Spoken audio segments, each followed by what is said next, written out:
Bom dia, bom dia. Estão me ouvindo? Atualiza quem não está ouvindo.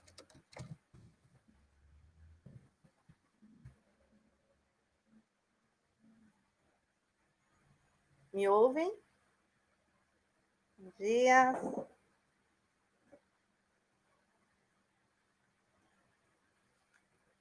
Sim, sim. Olá, o Carlos Eduardo novamente. Veja bem. Que coisa. Oi, Chico. Já comprou a moto? Bom dia, Thalissa Mafê. Olha, já tá de moto. Tá vendo, Cauã? Vai ser... Voltando às aulas, vai ser o mitidão da escola. Danilo, bom dia.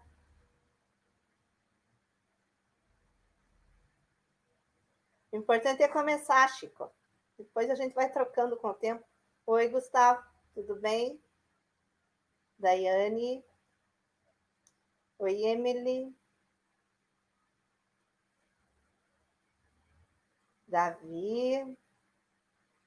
João, Ellen, como vão? Furda, tudo bem?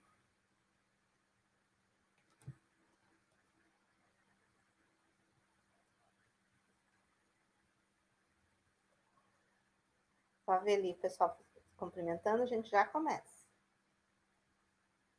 Ah, teacher. Oi, Ruci, tudo bem? Você fala tão inglês quanto eu, pelo jeito, então é. Tá bom. Vai me enrolando, que eu sei. Espero que vocês estejam bem, né?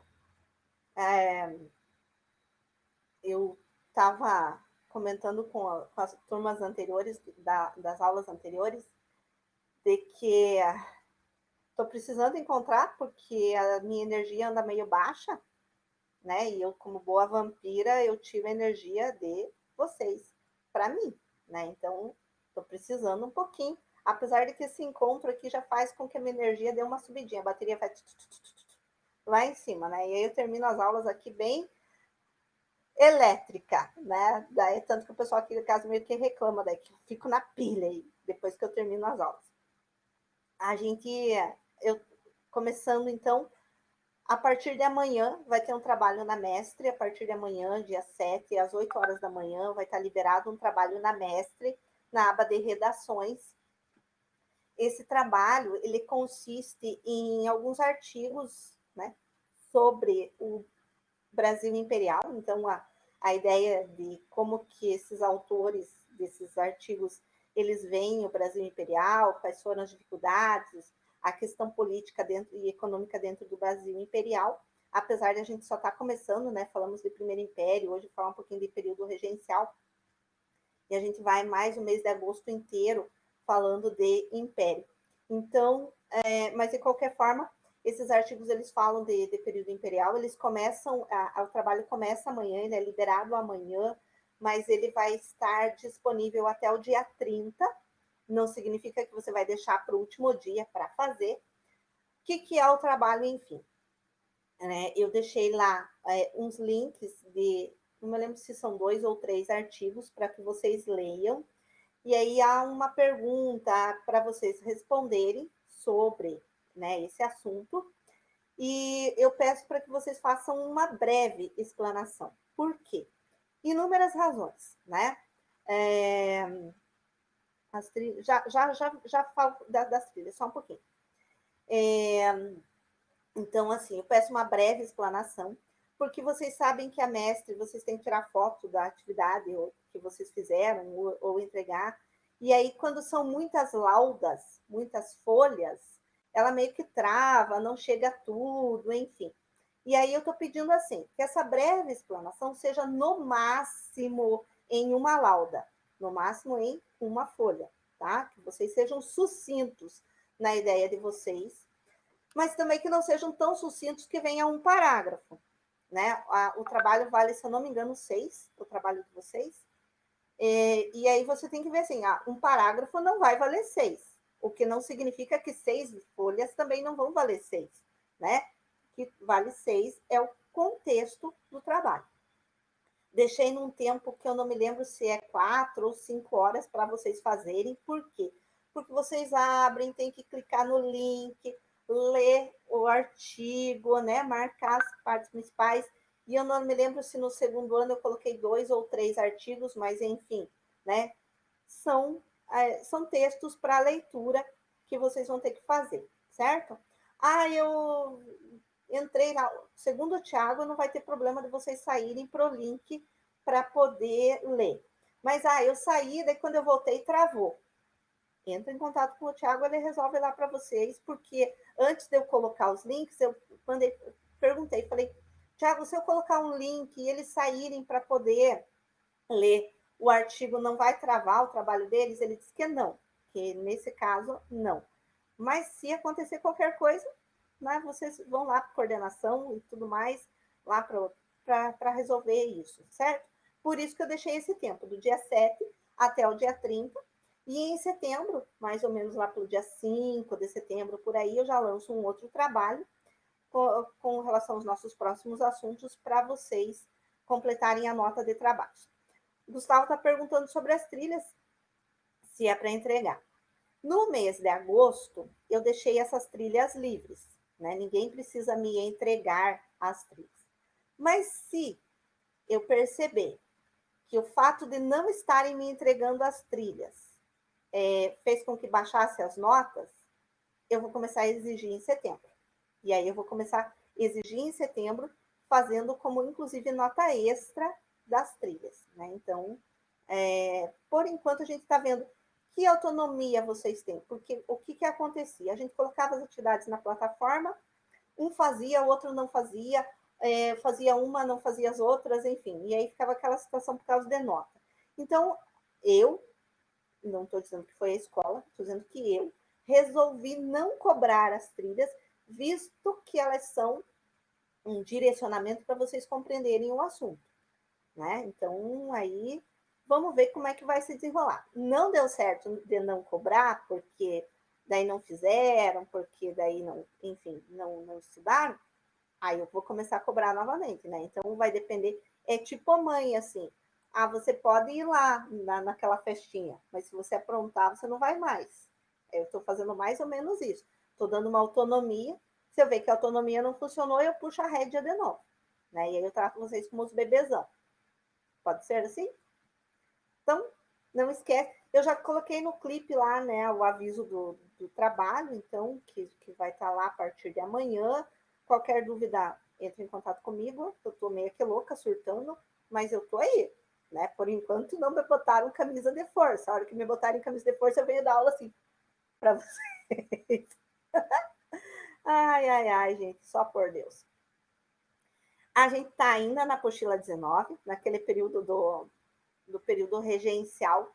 Período regencial, se eu disser para você que dentro de todo o período imperial, eu gosto do período regencial, né? Gosto mais do segundo reinado, mas eu gosto do período regencial porque foi um período de manifestações, né? E tanto de elite quanto da manifestações populares, enfim, né? Mas foi um período de manifestações. E aí, se vocês olharam na apostila de vocês, tem assim um montão de revoltas no período regencial que nós não vamos falar hoje. A gente vai falar, né? Eu separei, então, um momento do período regencial e as revoltas do período regencial. Então, eu já vou estar dando para vocês os passos de 3 aulas. A aula de hoje é o primeiro momento do período regencial, a questão política e tudo mais.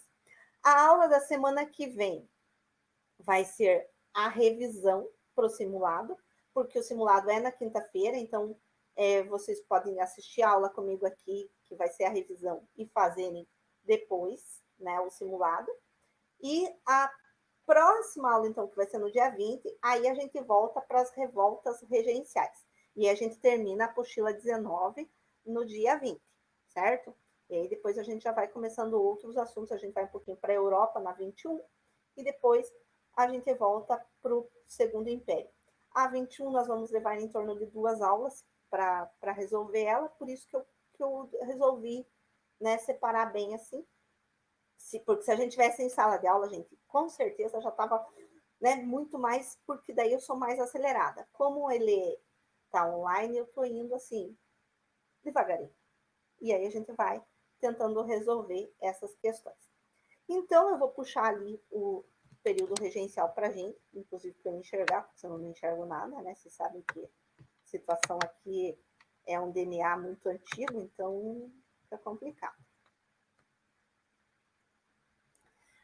Para a gente falar do período regencial, nada que a gente não tem que falar, né? Como que ele vai acontecer? Ele acontece pela abdicação do Dom Pedro, né? Então, o Dom Pedro I, ele sofre as oposições que a gente viu na aula passada, né? Ele tem vários grupos opositores, mais o conflito em Portugal, e aí ele vai abdicar do trono, né? Depois da Noite das Garrafadas, em favor do seu filho Pedro de Alcântara, que vai ter só 5 anos. Bom, é impossível uma criança de 5 anos governar. O que vai acontecer? Eles vão fazer, na Constituição, um ato adicional. Né? Então, eles vão colocar na Constituição um ato, né, um adendo, dizendo quem governará até a maioridade do Pedro de Alcântara. Mas é importante a gente lembrar que nesse período de transição do Primeiro Império para o Segundo Império, a gente vai ter o Brasil com dificuldades de unidade territorial. Porque vamos voltar um pouquinho no que a gente já falou, mas que sempre é bom lembrar. A América Latina, a América Espanhola, quando ela se torna independente, mas ela vai ter vários países surgindo e várias repúblicas nesses países.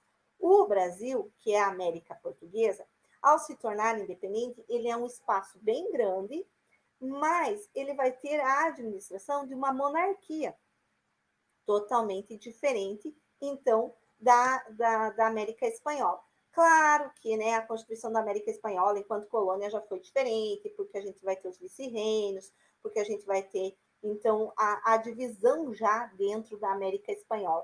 E essa divisão faz com que haja essa divisão que vai acontecendo naturalmente, né, nas independências. No Brasil, a América Portuguesa ela não foi toda explorada. Então a gente começa, né, Brasil colônia, explorando mais o Nordeste lá com a cana-de-açúcar.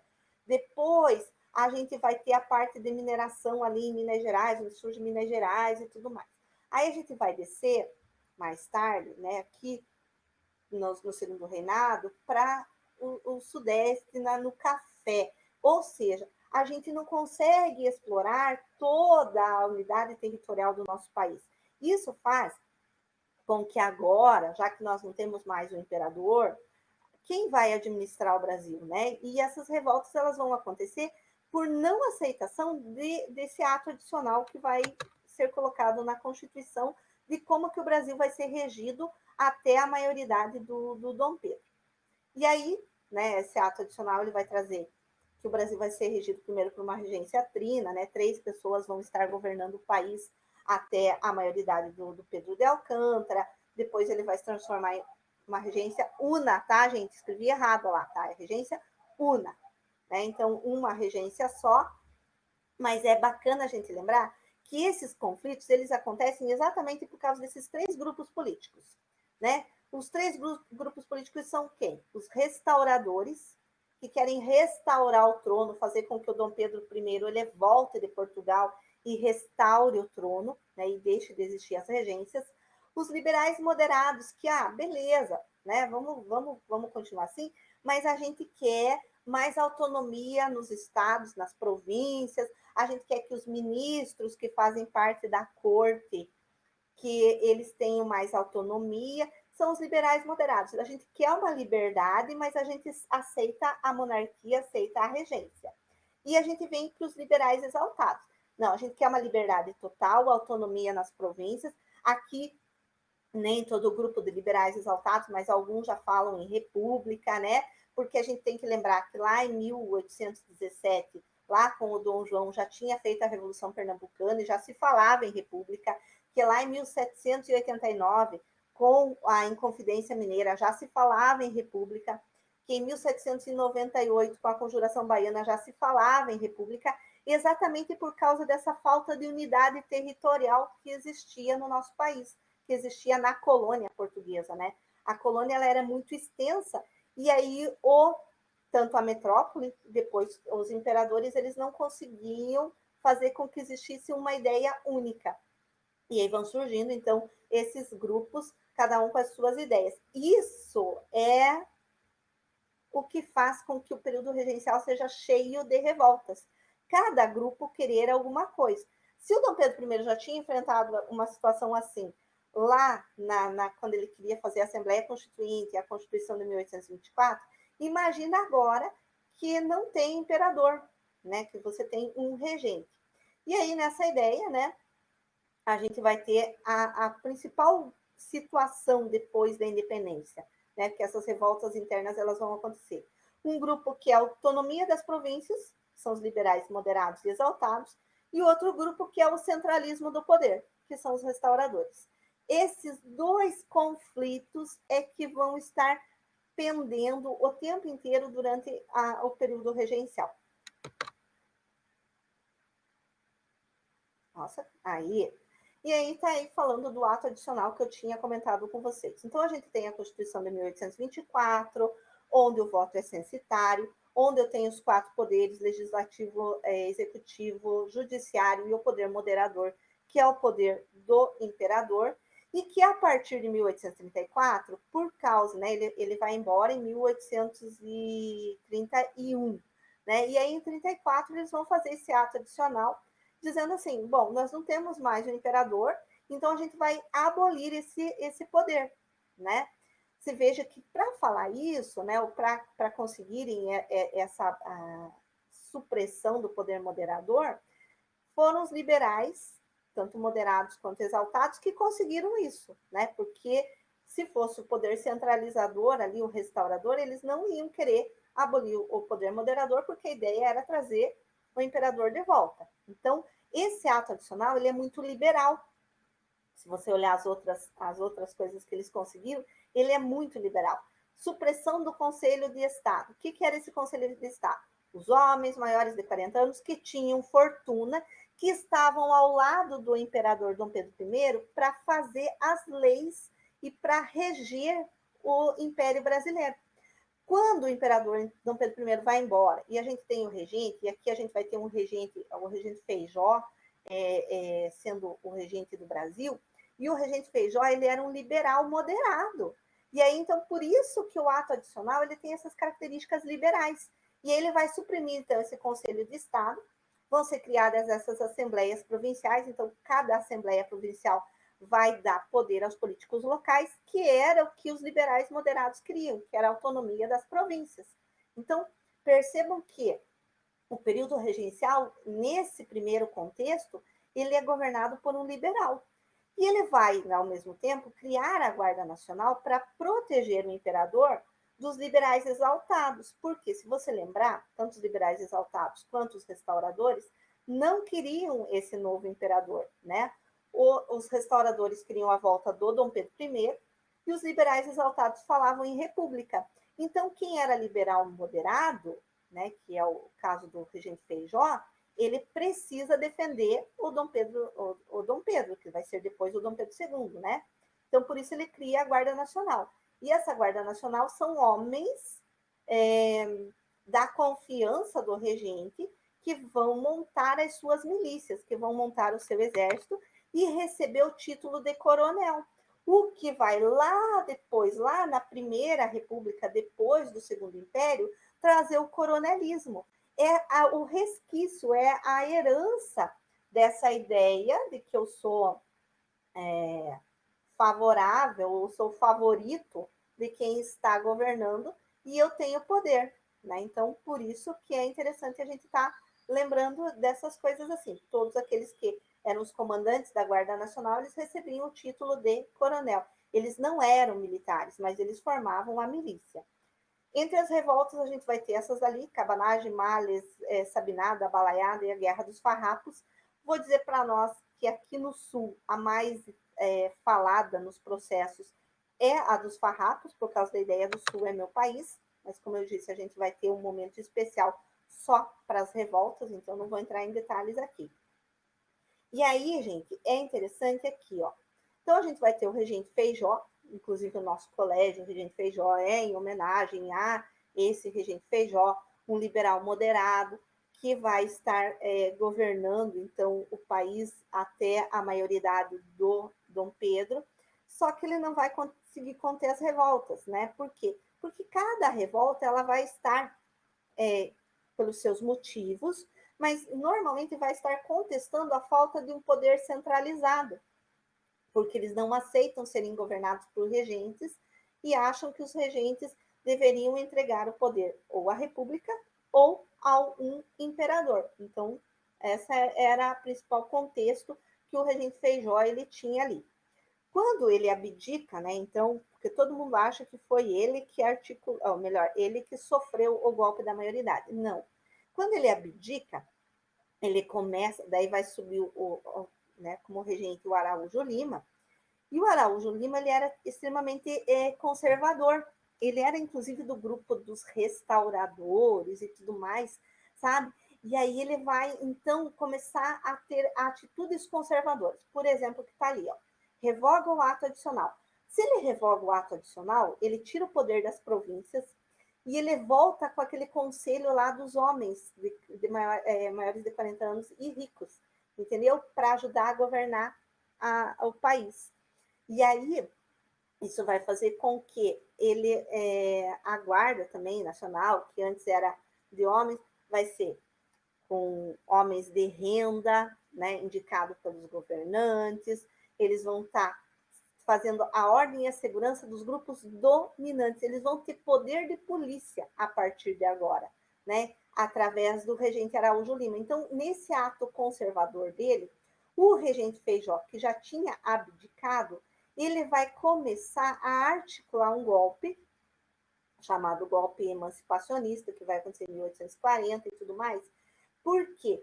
Porque ele e os liberais, né, tanto exaltados quanto os liberais moderados, acham melhor dar um golpe, fazer com que o imperador, mesmo ainda não sendo maior de idade, assuma do que perdeu tudo que eles tinham conseguido de liberdade e voltar a ser um momento bem conservador, bem restaurador dentro da sociedade brasileira. E aí vai ter ali, até o finalzinho, se eu não me engano, a questão do golpe da maioridade, né? O golpe emancipacionista, mas na tua apostila ele fala de golpe da maioridade, né? E aí é bem simples mesmo, né? Liberais a favor da monarquia, por quê? Porque era melhor um monarca como Dom Pedro II, em que eles pudessem aí articular, visto que o Dom Pedro II ainda era menor de idade e que era influenciado pelo regente Feijó, né? Que era um liberal moderador. E aí, então, muito melhor assim do que um governo conservador, como estava sendo o do Araújo Lima. E aí eles vão, então, dar esse golpe da maioridade, vão emancipar o Pedro de Alcântara, ele vai ter 14 anos quando ele se torna imperador, e ele começa a governar. E eu vou falar, né, e vocês sabem que o Segundo Império foi o maior de todos, né? Então a gente tem o Primeiro Império, de 9 anos mais ou menos, ali com o imperador Dom Pedro I. O período regencial vai ser de 1831 até 1840, quando é feito o golpe da maioridade, então também em torno de 9 anos. E aí a gente vai para o imperador Dom Pedro II, que ele vai governar de 1840 até 1889, ou seja, ele vai governar por 49 anos, né? E aí tem muitas charges do imperador Dom Pedro II já velhinho, cansado, dormindo numa cadeira, porque ele está cansado dessa articulação. Só que o Dom Pedro II, gente, a gente vai falar dele, ele é muito, muito culto. Ele falava inúmeras línguas, ele tinha viajado. Bom, ele era filho do imperador, né? Então ele tinha uma cultura muito grande e ele era aberto a novas tecnologias, à modernidade. Então, assim, ele teve que articular os grupos políticos e ele, né, vai acabar conseguindo, em alguns momentos, articular. No momento ele vai para o liberal exaltado, nesse momento ele vai para o liberal moderado, enfim, ele vai estar conseguindo articular a questão política. mas é um governo interessante do Dom Pedro II, totalmente diferente do Dom Pedro I, né? Então, por isso que eu gosto bastante do Segundo Império. Esse é o período regencial que a gente estava, que eu queria apresentar para vocês na aula de hoje, né? Então, são poucos detalhes, assim, que vai estar até a tua página 20 da apostila, né? Então, ali que a gente. Não, desculpa, página 20 é o Primeiro Império. É só a mesma página 21 e 22 que tem tudo isso que eu acabei de falar para você. Por isso que ele é bem curtinho. O que cai no simulado da semana que vem? O simulado da semana que vem só cai Primeiro Império, né? Então, ali, a questão da Revolução do Porto, né? A questão da Constituição de 1824, né? O que levou o Dom Pedro I a abdicar, são as questões que a gente vai estar falando no primeiro simulado, que é da semana que vem, que a gente vai estar revisando na aula, tudo mais, mas se você quiser ir estudando. É só isso, né? Não vai cair período regencial, nada. Esse a gente vai deixando período regencial e segundo os próximos assuntos para o segundo simulado, certo? Ele vai estar bem simplesinho e bem facinho. Eu quero puxar aqui e quero puxar um outro negócio para ler aqui com vocês, que é a trilha que foi colocado nessa semana que vocês deveriam estar resolvendo, né? Então, aqui eu coloquei para vocês na trilha, não sei se vocês viram. Olha, qual que era o objetivo dessa semana? Perceber as razões dos vários conflitos e revoltas acontecidos no período regencial. Você conseguiu perceber quais foram as razões que levaram a conflitos nesse período regencial? Né? Conseguiu entender? Daí, ali no 1, eu coloquei um quadro, né? Em que, para você fazer essa leitura do que cada partido político queria, que cada grupo, não eram partidos, né? Nesse caso eram grupos políticos queriam, né? Ali eu coloquei os caramurus, que vai estar no Partido Restaurador, a volta do Dom Pedro, os farroupilhas, que eram os liberais exaltados e queriam a descentralização do poder, e os chimangos, que eram o liberal moderado. Portanto, o regente Feijó, ele era um chimango. Na Revolução dos Farrapos, ou Revolução Farroupilha, é aquele grupo ali, ó, do liberal exaltado, que a gente vai estar trabalhando quando for falar de revoltas. E os caramurus é o partido do Império, é o partido, então, conservador. E aí eu coloquei um link para você e tudo mais, espero que você tenha visto esse link. Deixa eu ver se... Só um pouquinho, deixa eu ver se eu consigo puxar ele de outra forma aqui, para a gente ver. Gente, a situação é... Vamos lá, ele está em PDF, ele não me deixa fazer cópia dele. Então, só um pouquinho. E eu vou colocar aqui. Aí, para você, o link, se você não viu, se não abriu, né? Tá aí o link para você poder abrir sobre o que é. Ele vai estar te contando, né? Então, a imagem do... Só vai estar te passando a imagem do imperador quando... Travou meu computador aqui, só um minuto. Quando ele era jovenzinho, né? Então, que é o nosso foco nesse momento, o período regencial. Eu pedi para vocês fazerem uma leitura da página 23 a 26 sobre as revoltas regenciais. Por que eu pedi nesse momento? Porque para a gente já ter uma noção de revoltas regenciais e a gente já ir trabalhando um pouquinho sobre isso, né? Então, e ali embaixo, né, o nome da revolta, só deixei mesmo a revolta farroupilha para falar na aula que vem, que não é da semana que vem, que vai ser só de revisão, para a próxima, certo? Você veja que a gente tem aí esse período regencial e ele é bem simples para a gente, sabe? Tanto que eu estou aqui pensando, como eu tenho tempo, eu acho que se vocês concordarem, a gente já fala das revoltas regenciais. O que vocês acham? Né? E a gente já termina o período regencial aqui, mas isso se vocês concordarem, se não ficar muito extenso o assunto.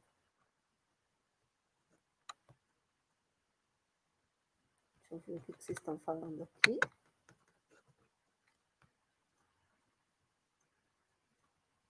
Porque eu tenho pronto os slides das revoltas regenciais, então seria só colocar aqui para vocês. E aí a gente já ia trabalhando elas também. Que a gente tem vários minutos de aula ainda. Ou vocês vão tirando dúvidas sobre o que vocês ficaram com dúvidas a partir desse momento. Aí vocês é que vem. As revoltas ou dúvidas?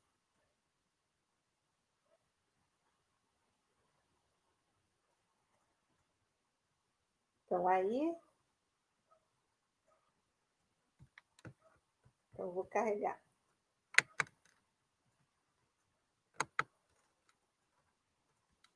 Só um pouquinho, deixa eu achar aqui. Aqui, ó.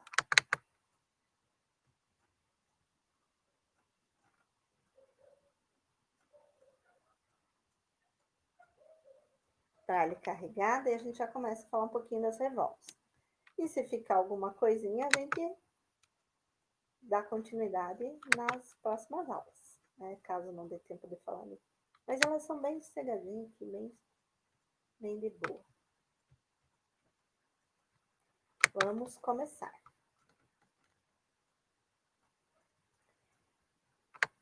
Eu começo a colocar para vocês, né? Então, quais as causas das revoltas regenciais? E aí voltamos lá, né? Que os farroupilhas, que são os liberais radicais, eles tinham ideias separatistas, eles tinham ideias federalistas, eles queriam autonomia. No nosso caso aqui específico, Guerra dos Farrapos, eles queriam autonomia política e econômica, que é aquilo que eu já falei, que os liberais, eles queriam que cada província tivesse autonomia, que o poder não fosse centralizado. E eles estavam tendo concorrência com o Shark do Uruguai. Porque desde teve aquela guerra cisplatina, onde o Uruguai se tornou agora independente, uma república, inclusive, o Uruguai passa a fazer concorrência com o Shark do Rio Grande do Sul. Né? Então, isso já você começa a perceber que a Guerra dos Farrapos ela foi organizada pela elite. Porque se eles estavam querendo autonomia política, econômica e queriam redução de impostos sobre a produção do charque, então já me mostra que a Guerra dos Farrapos ela foi organizada pela elite. Vai ter a liderança do Bento Gonçalves, que era comandante da Guarda Nacional, e aí você vai lembrar que eu falei agora há pouquinho que a Guarda Nacional escolhia, né, depois do Araújo Lima ali, ele escolhia os seus comandantes pela renda. Então você já entendeu que o Bento Gonçalves ele era muito rico, que ele tinha terras, que ele era um dos produtores de charque e que ele tinha, além disso, a influência política dentro do Rio Grande do Sul. Qual que é a primeira iniciativa na Guerra dos Farrapos? Né? Tomar Porto Alegre. Por quê? Toma-se a capital da província e aí nisso eu vou mostrar para o governo imperial, no caso para o governo regencial, de que eu não estou satisfeito com o que está acontecendo e com as políticas que vêm acontecendo. Um outro participante bem interessante da Guerra dos Farrapos é o Giuseppe Garibaldi, né?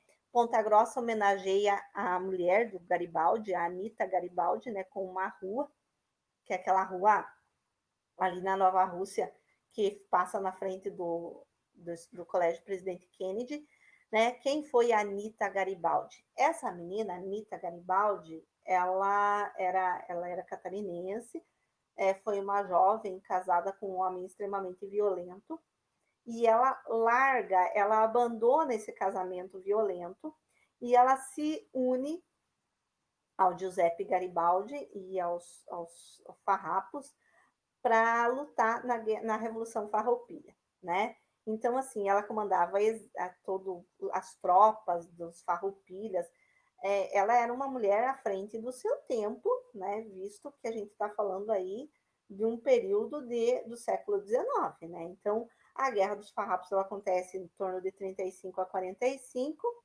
Você vê que ela começa 35, ela começa depois do ato adicional, né? E ela vai terminar depois da maioridade, né? Da emancipação da maioridade do Dom Pedro II. Então, ela começa no período regencial e ela vai até o governo do Dom Pedro II, até o Segundo Império. Então, quem era o Giuseppe Garibaldi? Um italiano que lutou, inclusive, na unificação da Itália, né, que é um dos nossos assuntos da próxima apostila, da unificação da Itália, e ele vai, então, trazer essas ideias, né, de autonomia para o Brasil, porque ele vem fugido, inclusive, de lá, né? O que acontece na Itália? Vão ter várias províncias, vários grupos que vão estar lutando por essa unificação e formação da Itália como um país. E aí o Giuseppe Garibaldi, então, ele vem para cá ajudando, e ele é uma das forças que vai ajudar o Bento Gonçalves. Até na trilha, que então eu vou colocar para vocês das revoltas, vou colocar, então, 2 trilhas essa semana, tá bom? Uma que é das revoltas e outra que é da revisão. Para que vocês... Quer dizer, vou pensar, mas qualquer coisa, se eu colocar, vocês já sabem, porque a gente já viu a República também aqui. E eles vão fundar, então, a República Juliana, né? Em que vai fazer parte dessa República Juliana Santa Catarina e o Rio Grande do Sul, que eu esqueci de escrever ali Santa Catarina, e o Rio Grande do Sul proclamam a República Juliana, ou seja, eles fazem o Sul é meu país, né? Então, essa é que é a grande sacada, por isso que aqui na nossa região eles gostam de fazer referência à Revolução Farroupilha, porque a gente tem muitas pessoas que ainda acreditam, né, nessa ideia do Sul é meu país. Então, aqui eles fizeram a República Juliana, conseguiram a separação. Até falam assim que a Guerra dos Farrapos tem esse nome porque a roupa do povo do Rio Grande do Sul e Santa Catarina foi se desgastando, porque eles não tinham como receber produtos. Eles não tinham mesmo como receber produtos. O governo regencial, eles travaram, tanto por terra quanto por mar, qualquer chegada de novos produtos, de novos alimentos, de roupa para a República Juliana. Mas a Guerra dos Farrapos não tem o nome por causa disso. A Guerra dos Farrapos tem esse nome por causa da ideologia, né, do grupo Farroupilha, que eram os liberais exaltados. Então, por isso que ela vai ter esse nome, mas não por causa das roupas, tá? E aí, como que ela vai terminar? Através desse tratado do Ponte Verde, né? E aí você sabe que é Ponte Verde por causa de Rio Grande do Sul e Santa Catarina. Eles vão assinar esse tratado de paz já no Segundo Império, onde eles vão receber anistia, ou seja, o perdão da revolta. Eles vão também receber o perdão das dívidas, né, que eles tinham acumulado nesse momento, dessas províncias, né, e eles vão pedir a incorporação das tropas farroupilhas ao exército brasileiro. Porque quando Dom Pedro II ele assume, ele diminui a Guarda Nacional e ele cria o Exército Brasileiro. Ele é bem positivista. E ele vai criar, então, o Exército Brasileiro. E ele quer, então, os revoltosos, eles querem a incorporação dessas tropas ao Exército. Só que entre as tropas farroupilhas tem esse grupo chamado Lanceiros Negros. Quem eram? Escravos e ex-escravos que fizeram parte da tropa dos farrapos, né, da Legião dos Farrapos, em troca de liberdade nessa nova república, que era a República Juliana. Então, quando foi assinado o Tratado de Ponte Verde, supostamente o grupo dos Lanceiros Negros também seria incorporado ao Exército Brasileiro, o que não aconteceu, né? E eu coloquei ali até em letras maiúsculas para que você percebesse que esse grupo de escravos e ex-escravos foi massacrado, eles foram mortos para não serem incorporados, então, desculpa, estou me afogando, ao Exército Brasileiro. E aí a gente tem a Guerra dos Farrapos, a percepção da elite, né? Então, foi uma revolta que começa no período regencial, vai até o Segundo Império, mas ela foi uma revolta de elite, né? E aí, quem vem aqui no século XXI falar, o Sul é meu país, e aí você começa a buscar o que ele acredita, que grupo social ele é, e aí você começa a perceber algumas particularidades sobre a ideia do Sul é meu país, tá? Porque, inclusive, eles falam assim, de que eles querem separar o Sul do resto do Brasil, porque é o Sul que sustenta o Brasil, né? E a gente tem consciência, pelo menos espera-se que tenha, de que não é bem assim, né? A gente espera-se que de que vocês entendam de que o Brasil ele é único, né? Então que o federalismo ele tem que ser garantido. Opa, só um pouquinho aqui. Aí, continuando. A gente vai para uma próxima revolta, que é a revolta de Cabanagem. Bem diferente da revolta dos farrapos, né? Ela acontece lá no Grã-Pará. Eu achei que você tinha escrito alguma coisa ali no chat, só um pouquinho. Então, a cabanagem ela vai acontecer lá no Grã-Pará. Ela vai ser conhecida como cabanagem porque quem participa dessa revolta são os cabanos, os moradores de lugares ribeirinhos, assim. Uma população bem pobre, né? Bem massacrada, bem explorada. Tanto que o que eles queriam? A luta contra a miséria e contra a exploração dessas pessoas em cima deles, né? Eles então tinham que trabalhar para algumas pessoas que usavam o serviço deles, né? Então, se pensar lá no Grã-Pará, eles estavam, inclusive, explorando borracha, látex, essas coisas assim, né? E aí, em 32, essa luta só dos cabanos contra a miséria, contra a exploração, ela vai vir com a elite. A elite vai se juntar aos cabanos na cabanagem, mas porque ela estava insatisfeita com essa nomeação ali do presidente da província. Então, o período regencial, o governo regencial nomeou um carinha lá, eles não gostaram, né, disso, não gostaram a elite do Grã-Pará, não gostou do nome dessa pessoa e acabou se unindo então aos cabanos com interesses diferentes. Então, os cabanos eles tinham interesse em buscar a luta contra a miséria, enquanto a elite o problema era político, né? Por isso que vai ter essa junção. E aí o regente ele resolveu então ceder e não nomear mais aquela pessoa, e ele nomeia o outro cara, Bernardo Lobo de Souza, né, que era pior ainda, porque ele era muito autoritário. E ele vem, então, para cima, para o Grã-Pará, para reprimir mesmo a revolta dos cabanos, a revolta chamada cabanagem, e ele vai tentar isso de várias formas, mas os cabanos eles conseguem assumir a província ali em 34, com esse moço ali, o Félix Malcher, e eles vão ficar de 34 até 40. Então, você veja que eles ficam todo o período regencial, que vai, né, ele começa em 31, mas em 34 tem um ato adicional, que dos liberais, e que eles falam em autonomia das províncias e tudo mais.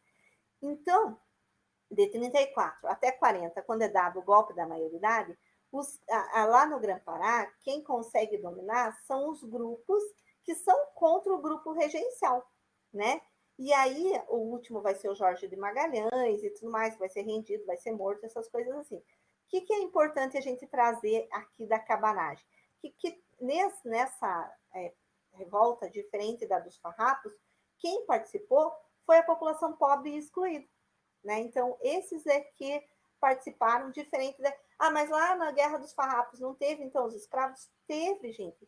Mas os interesses na Guerra dos Farrapos eram interesses da elite. Ela começa, então, a fazer a República Juliana por interesses da elite. Aqui, eles tomam o poder, a elite, porque estava insatisfeita com a nomeação, mas também o início de tudo é a revolta contra a miséria.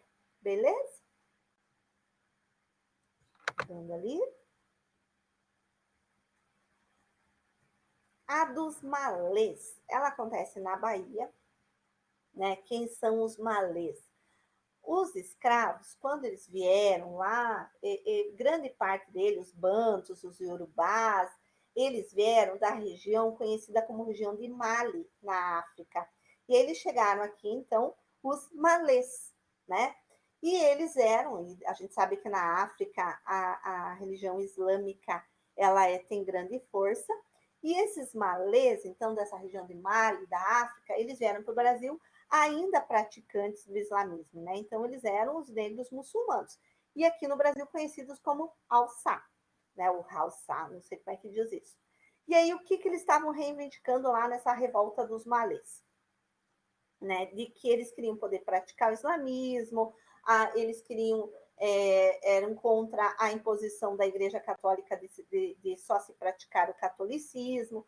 Então, a revolta dos malês ela vai muito além de só a questão de abolição, de escravos serem iguais. Ela vai também contra a imposição da igreja, né? É um momento de contestação dessa igreja.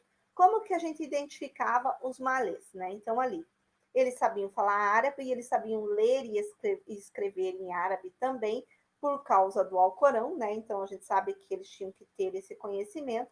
Eles usavam o abadá branco, né, a roupa e o abadá branco para se identificarem, e um anel, conhecido como Kendê, que era o anel de Mali, que era o anel que identificava quem era muçulmano e quem não era. Bom, aí eles tinham então essa perspectiva dessa independência étnica e social que eu falei, né, para que eles pudessem serem livres e terem a sua cultura então preservada. E aí eles vão começar a escrever bilhetes, e esses bilhetes, eles eram bilhetes em árabe, obviamente, né?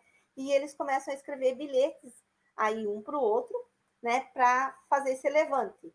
Só que esse levante foi denunciado, e aí, nesse levante, quando foi denunciado, a elite que tinha ali uma perspectiva disso, tinha muito medo de que essa revolta de Mali se tornasse numa revolta igual no Haiti, que lá no Haiti os escravos e os ex-escravos fizeram uma revolta, se tornaram independentes da França, proclamaram então, né, uma república no Haiti, tomaram o poder da elite, tomaram as terras da elite. Então a elite na Bahia tinha muito medo disso na revolta dos malês, e aí por isso denunciam então esse levante e tudo mais. E a reação do período do governo regencial foi extremamente violenta em cima dessa revolta, em que eles sofreram então mortes, o degredo, e o culto islâmico foi proibido. Teve muitos escravos que já tinham sido alforriados, voltaram a ser escravos. Então, a reação para a revolta dos malês foi extremamente violenta. A gente tem mais duas, que é a revolta balaiada e a sabinada, que daí eu falo então no comecinho da aula que vem, né, porque já são 11h49, eu falo então das outras duas revoltas na semana que vem, e a gente acabou adiantando um pouquinho, e aí terminando a apostila 19, isso, a apostila 19. E aí se a trilha estiver um pouquinho atrasada, gente, aí não se preocupem, porque como eu fiz uma programação das trilhas, né, aí ela pode ir um pouquinho atrasada para vocês, tá bom? Primeiro slide, por favor. Depois eu vou botar esses slides também lá, tá? Mas eu tô voltando aqui, só um pouquinho. Deixa eu só tirar aqui que ele fica travando. É esse aqui, eu acho. Já arrumo aqui para você. Esse é o primeiro slide. Né? Que são as causas da Revolução Farroupilha. Que eles eram os farroupilhos radicais, queriam autonomia política e econômica e a redução do charque, do imposto do charque. Certo, gente? Então, lembrem, tem trabalho na Mestre. Semana que vem a gente termina esses slides e faz também uma revisão sobre o Primeiro Império, que é o que cai no primeiro simulado. Tá ok? Se sim, tchauzinho. Beijo a todos. Matheus já copiou? Posso tirar? Beleza. Depois eu coloco os slides também, tá bom? Tchau, gente. Tchauzinho. Beijo a todos.